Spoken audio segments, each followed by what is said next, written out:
네. 오늘 저희가 함께 살펴볼 자료는요. 유튜브 채널 그 복음의 동영상 기록본에서 가져온 내용입니다. 아, 네. 그 채널 내용이 좀 독특하죠? 네, 맞아요. 기독교의 전통 절기, 그러니까 사순절이나 고난주간을 보는 시각이 상당히 새롭고요. 또 예수 그리스도의 정체성이나 참된 복음에 대해서도 꽤 독특한 해석을 제시하고 있습니다. 그렇죠. 자료가 처음 시작할 때 던지는 질문이 인상 깊었어요. 스가랴 9장 9절 보면 예루살렘 입성 때 크게 기뻐하라고 되어 있는데 왜 많은 교회에서는 이 시기를 슬픔이나 고난 묵상 여기에 집중하냐는 거죠. 네네.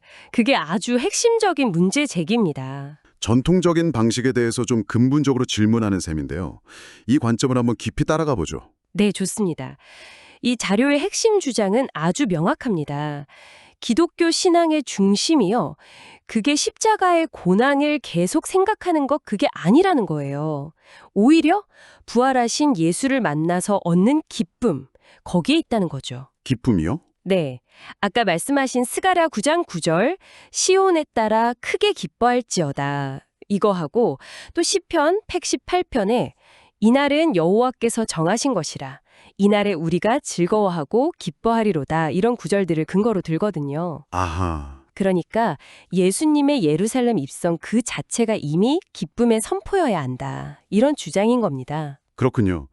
그러면 이 자료에 따르면 우리가 흔히 생각하는 사순절이나 고난주간처럼 좀 슬픔이나 참회, 여기에 집중하는 절기는 오히려 부활의 기쁨, 그 영광을 좀 가릴 수도 있다. 이런 비판적인 시각이겠네요. 바로 그겁니다. 네. 부활의 기쁨은 특정 기간에만 잠깐 느끼는 게 아니고 그냥 1년 365일 내내 지속되어야 할 신앙의 본질이다. 이렇게 보는 거죠. 그리고 이런 관점이 예수님의 정체성에 대한 이해하고도 아주 깊이 연결이 돼요.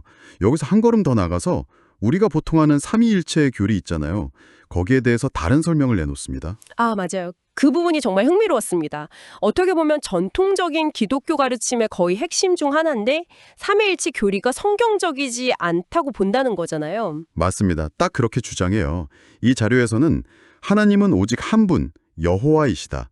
삼위일체라는 개념은 성경에 명확하게 나오는 게 아니다. 이렇게 말하거든요. 그럼 예수님은요? 예수님은 누구라고 설명하죠? 성자 하나님이 아니고요. 바로 그 유일하신 여호와 하나님께서 사람의 몸을 입고 이 땅에 오신 분이다. 이렇게 설명합니다. 그 근거로 디모데전서 3장 16절 하나님이 육신으로 나타난 바 되시고 이 구절을 아주 중요하게 생각하고요. 그럼 보통 우리가 하나님의 그 아들 이렇게 부르는 표현은 어떻게 되는 건가요? 그게 보통 삼위일체 안에서 성자 하나님을 가리키는 걸로 이해하는데 이 자료에서는요. 그 하나님의 그 아들이라는 표현을 삼위일체의 한 위격, 그러니까 한 분으로 보지 않아요. 그게 아니라 사람의 몸을 입고 오신 하나님, 바로 그분을 가리키는 명칭이다. 이렇게 해석을 합니다. 계시록 22장 16절에 나오는 다윗의 뿌리이면서 또한 그의 자손이라는 표현도 비슷한 맥락으로 보는데요. 뿌리는 여호와 하나님 자신을 의미하고 자손은 동정녀를 통해서 사람으로 태어나신 예수를 의미한다. 이렇게 설명해요. 그러니까 예수님은 완전한 하나님이시면서 동시에 완전한 사람이다. 이런 거죠. 그렇군요. 그럼 그 주장에 따라서 보면 요한복음 8장 24절에서 예수님이 너희가 만일 내가 그인 줄 믿지 아니하면 너희 죄 가운데서 죽으리라 하신 말씀이 그 의미가 상당히 구체적이 되겠네요. 네, 아주 중요하게 다룹니다. 여기서 그인 줄이라는 게 그냥 메시아인 줄 이 정도가 아니라 내가 바로 여호와인 줄 믿지 않으면 구원받을 수 없다 이런 의미로 해석하는 거예요. 굉장히 직접적이네요. 네, 예수님 자신이 여호와 하나님이심을 믿는 것. 이게 구원의 핵심 조건이다. 예수의 신성에 대한 아주 강한 주장이라고 할 수 있습니다. 그럼 십자가 사건의 의미는 좀 달라지겠는데요. 이 관점에서 보면 십자가 죽음 그 자체만으로는 예수님이 누구신지 완전히 증명한다고 보기는 좀 어려울 것 같다는 생각도 드네요. 정확하게 보셨습니다. 이 자료는 십자가형 자체는 그 당시에 흔했던 처형 방식이니까 그것만으로는 예수님이 특별하다는 증거가 되긴 좀 부족하다고 봐요. 네. 정말 중요한 건 죽은 자 가운데서의 부활이라는 거죠. 십자가에서 죽은 사람은 많았잖아요. 그런데 스스로 부활하신 분은 오직 예수님뿐이다. 그렇죠. 바로 이 부활 사건이야말로 예수님이 여호와 하나님이심을 증명하는 유일하고 결정적인 증거다.